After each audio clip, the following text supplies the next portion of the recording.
guys, how's it going? Kevin Clear here with a comparison video for you. Today I've got a couple of budget-ish knives. They're not super cheap, but they are very similar in terms of offering something long and slim, fairly lightweight for the amount of cutting edge that you get, fairly easy to carry.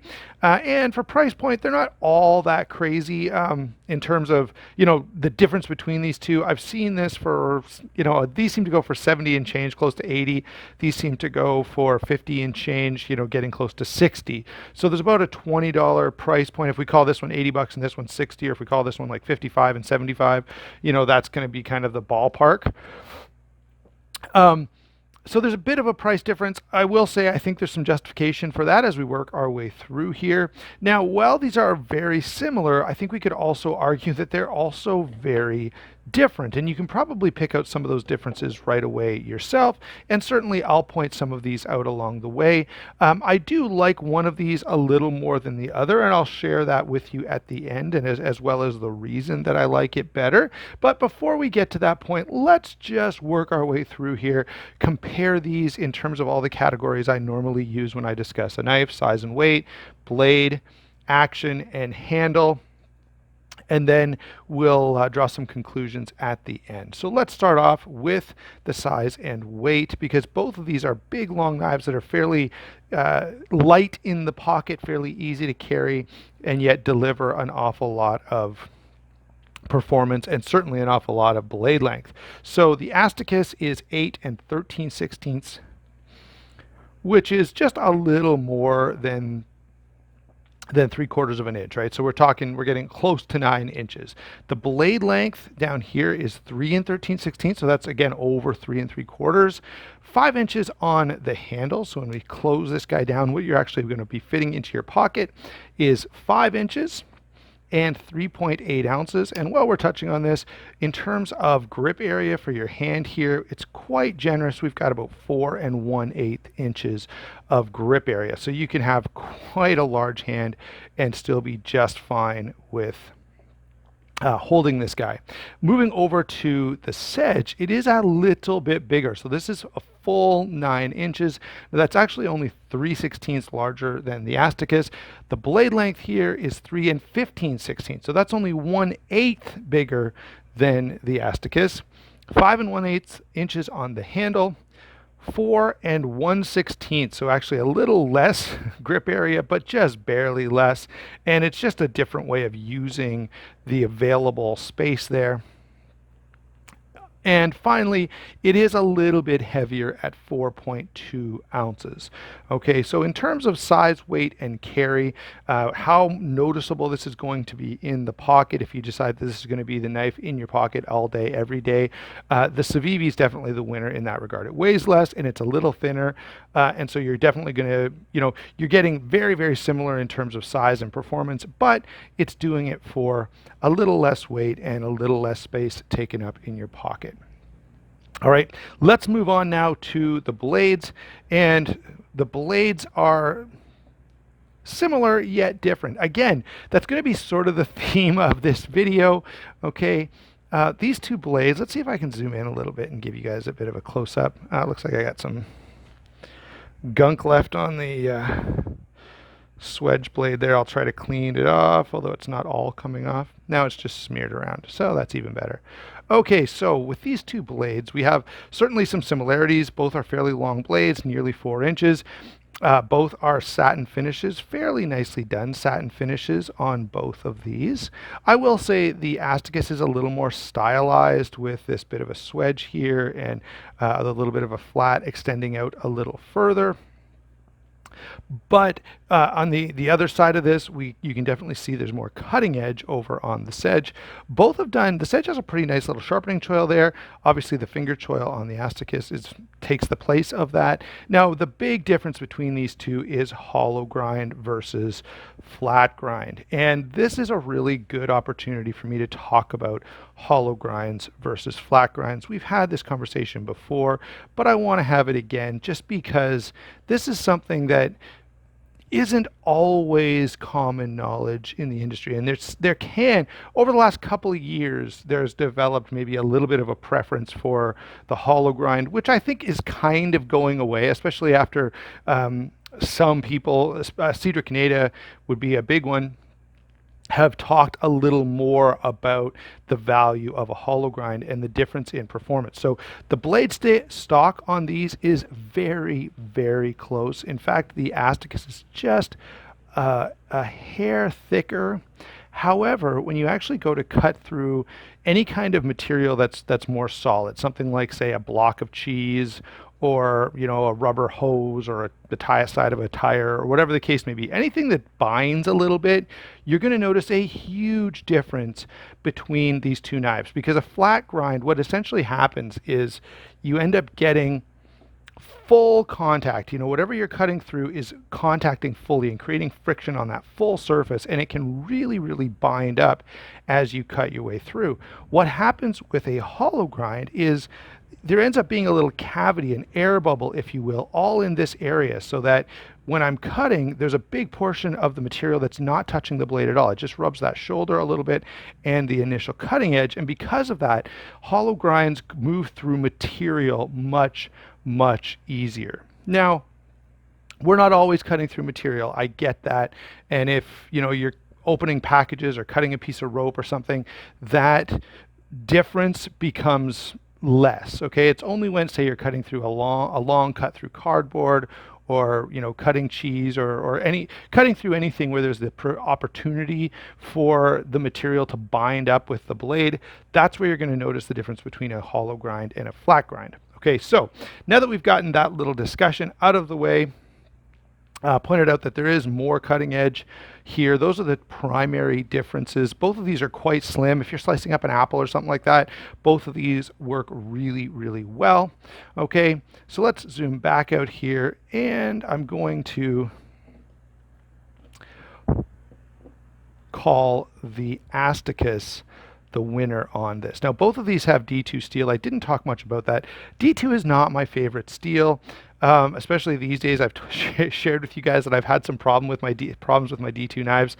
Part of it, it's just been really hot and humid, number one. Number two, I've been biking and doing some other outdoor activities that are a little more strenuous this summer compared to usual. Normally I spend a lot of time outdoors, but it's like hiking and fishing, and you're not, I don't know about most of you, but I'm not sweating profusely when I'm going on a hike, unless I'm climbing a really big hill or something. So anyway, long story short, I've had a little more problem with rust this year than previous years, just because it's so humid. And I think it also has to do with the fact that the shorts that I picked up this year have mesh pockets, so there's less protection from that moisture for my knives.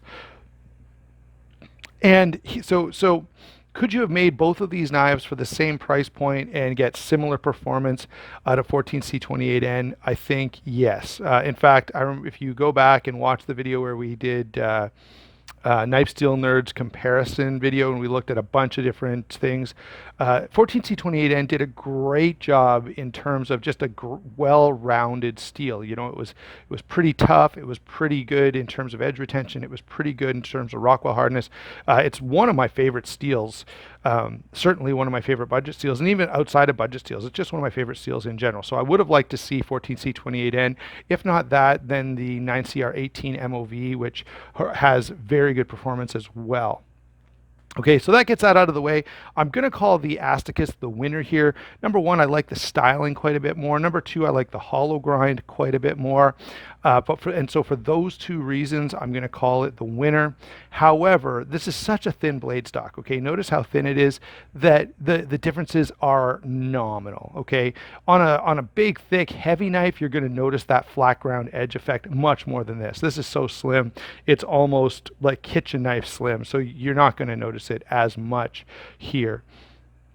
And because of that, I was almost going to call these a tie, but I thought, no, the hollow grind does make a slight difference. In fact, I did some cutting just to get a feel for it, and was like, yeah, no, I can definitely feel the difference. So we've got to give the win to the hollow grind. Okay, let's move on to action. So these two, this is another place where there's quite a big difference. Obviously, the Civivi is a flipper on bearings, and as such, it's got that typical Civivi action, highly enjoyable. And yeah, it will drop shut. It's pretty fast, not the fastest I've seen. Moving over, both of these are liner locks, by the way. Moving over to the Sedge. The Sedge has a nice action. It's smooth, it's clean. I can roll it open. I can't Spidey flick left-handed, but you can see I can Spidey flick it quite nicely. It doesn't drop shut. If I, I can kind of get it to drop shut if I really put a lot of force behind it, but they're quite different. All right, now there's a matter of personal preference here in terms of what you enjoy more. And I've I've actually had people comment. I thought these people were gone and the trend had kind of died off a little bit, but I actually had someone comment not that long ago that any knife that doesn't have a flipper, I just don't buy it. That's clearly not my preference. I actually am pretty open. I don't mind thumb studs. I don't mind opening holes. I don't mind flippers. I don't really have a strong preference for how the knife opens, although I get that some people do. So if you have that preference and it's for a flipper or an opening hole, well, clearly the choice is made for you. I don't feel as strongly about that. Subjectively, I will say, when I'm kind of sitting flicking a knife at home, I will prefer the Sedge just a little. I just find the comfort level and the fidget factor is a little higher. Oh, and I can Spidey flick it left-handed. Thought I'd give that a try and embarrass myself on camera, but it turns out I worked out fine. So I do like the Sedge just a little bit better for fidget factor, although there's no argument that the Civivi is much smoother. All right. So I'm not really going to declare a winner here because they're quite different, and it's going to depend a lot on personal preference.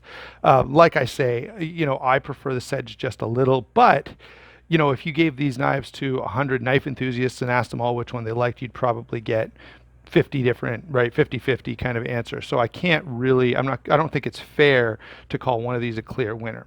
All right, moving on to the handle. Now the handles here are again quite a bit different. So we've got JG10 stainless steel liner lock, deep carry clip. We've got black G10 aluminum backspacer, not a bent over deep carry clip, but it actually does carry quite deep.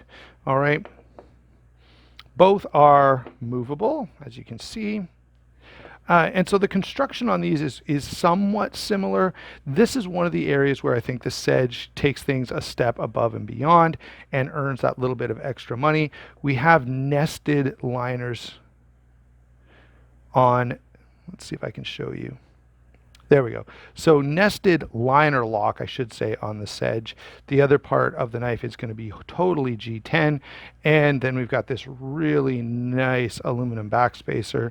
Okay, so for those reasons, for that extra little bit of work that it takes to mill out that liner on the far side there, I will say I appreciate that construction more. It's a little more complex. I appreciate it more. It looks a little cleaner when it's done. So for all of those reasons, I'm going with the Sedge as being the better constructed knife. And the other area that it wins in terms of the handle is the feel in hand. We talked about, maybe I haven't talked about the Asticus. I don't know when that review publishes, so you may or may not have seen it. But the Asticus is good in hand. I'm not complaining about it at all. It's just not amazing, okay? The Sedge, on the other hand, because of those contoured G10 liners or scales there, it feels really good. It just really nicely fits into your hand. And so for that reason, both ergonomics and construction, the Sedge is the very clear winner when it comes to the handle.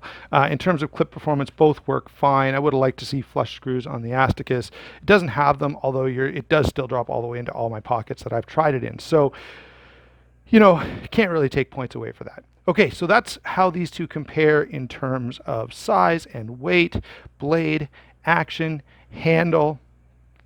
And you may have noticed that overall, the Asticus did a little better in terms of, winning more categories.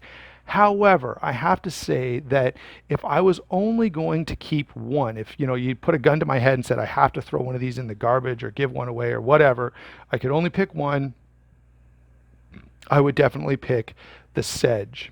And that's because for me, There's a lot of, well, first of all, because the differences are so minimal. So yes, the Asticus blade is marginally better, but it's because this is such thin blade stock anyway, it's not that noticeable. Now, if these were both 1/4 inch blade stock and one had a hollow grind and one had a flat grind, yeah, I would be taking the hollow grind 100% of the time. However, in this case, these are such thin blade stocks already that it's not that big of a factor, and the comfort in hand on the Sedge and the nicer construction for me puts it above. And for my uses, I want to know that if I had to do a lot of work with this, I've got that comfort level where I can really, get some strength behind my cutting and do a lot of work. Where the Asticus, I feel like you would fatigue faster because it's just not quite as good in terms of how comfortable it is. So that's my breakdown on these two knives. Huge thanks to Steel Will. They did send this along for review. This one I got from White Mountain Knives, I believe. But Steel Will has really been killing it, guys. I've had so many good Steel Wills over the last 1.5 to 2 years. There was a while there where I sort of had my doubts about them, and I was feeling like, man, what are these guys doing? But they have delivered some really nice stuff over the last little bit. And if you go back and look through my Steel Will reviews, most of them have been very positive. So I have to say again, the Steel Will did win the day. Now that said, I will say there's some Steel Wills that I don't like, just like there are some Civivis I don't like, and I'm sure there are other Civivis out there that if I did this head-to-head comparison, could definitely win or even tie. Okay, so I'm not. Don't read too much into my comments other than that this knife is really well done. This one is good, but could have just been tweaked a little bit. And if the full review hasn't come out yet, you'll see some further comments when that happens. All right, thanks for watching. Don't forget to like and subscribe. Don't forget to check those channel sponsors down below. Southern Edge Knife Works, White Mountain Knives, both very helpful. DLT Trading as well. Now they don't like me to link with any other company, so there's not going to be a link to DLT down there, but I've linked them often enough that you guys are aware of that. Okay, thanks for watching. We'll talk to you soon.